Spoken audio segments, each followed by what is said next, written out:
Kokapet cyber సిటీలోకి పోటెత్తిన వరద చూడండి. నిన్న పడ్డ చిన్నపాటి వర్షానికి ఈ వరద నీరు అంతా సైబర్ సిటీ సెల్లార్ మొత్తం నిండిపోయింది. చెరువు యొక్క FTL పరిధిలో ఉన్నందువల్ల నీరు ఎప్పటికీ ఇలాగే వస్తుంది. ఇది లోతట్టు ప్రాంతం కాబట్టి చిన్నపాటి వర్షాలు పడినప్పుడల్లా ఇదే పరిస్థితి ఉంటుంది. ప్రాజెక్ట్ చూస్తే హంగులతో బయటికి ఆర్భాటంగా కనిపిస్తుంది. పైన పటారం లోన లుటారం అనే సామెత దీన్ని చూస్తే అర్థమవుతుంది. బ్రోచర్ చూస్తే చాలు FTLలో ఉందని క్లియర్గా అర్థమవుతుంది.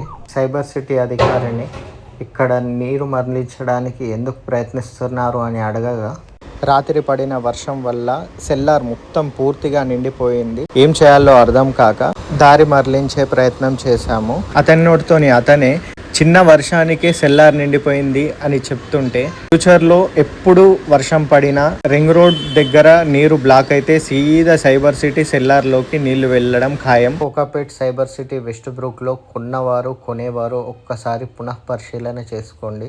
అధికారులు పర్మిషన్స్ ఇచ్చారు కానీ రోడ్స్ కరెక్ట్గా ఉన్నాయా?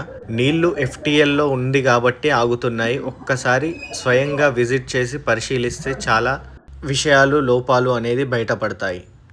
మొత్తం రాళ్ళు ఎలా బయటికి తేలాయో చూడండి. మొత్తం మడుగులాగా తయారైంది. ఇక్కడ నీరు ప్రవహించి మొత్తం మడుగులాగా తయారైంది. అక్కడ క్లియర్ అయింది కాబట్టి ఇక్కడ నీరు ఆగిపోయింది. క్లియర్ కాకపోతే రాత్రంతా ఒక వరదలాగా పారింది ఇక్కడ అంతా.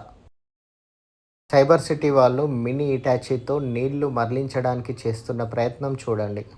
Cyber city 100 feet road ring road దగ్గర చూడండి, మోకాళ్ళలోతో నీళ్లు ఇప్పుడు ప్రజెంట్ ఉండే. నిన్న రాత్రి మొత్తం ఫుల్ వాటర్, రోడ్ అసలు కనిపిస్తలేవు, వెహికల్ కూడా వెళ్ళే పరిస్థితి లేదు. ఆటోలో చూడండి మోటార్ నీళ్లు లాగడానికి తీసుకొచ్చారు. JCBలతో మనుషులు మొత్తం క్లీన్ చేస్తున్నారు. లాస్ట్ టైం కూడా ఒకసారి ఇలాగే సెల్లార్ 3 ఫ్లోర్లు ఫుల్ నీళ్ళు వచ్చేసాయి. అప్పుడు కూడా వీడియో తీసాము. ఒకసారి క్లిప్ కూడా చూడండి. లోపల నుంచి వెళ్ళి ఈ నాలా నుంచి వెళ్ళి నిన్న రాత్రి ఇటు నుంచి వెళ్ళి ఫుల్ వాటర్ ఈ సైబర్ సిటీ డెవలప్మెంట్లోకి వెళ్ళాయి.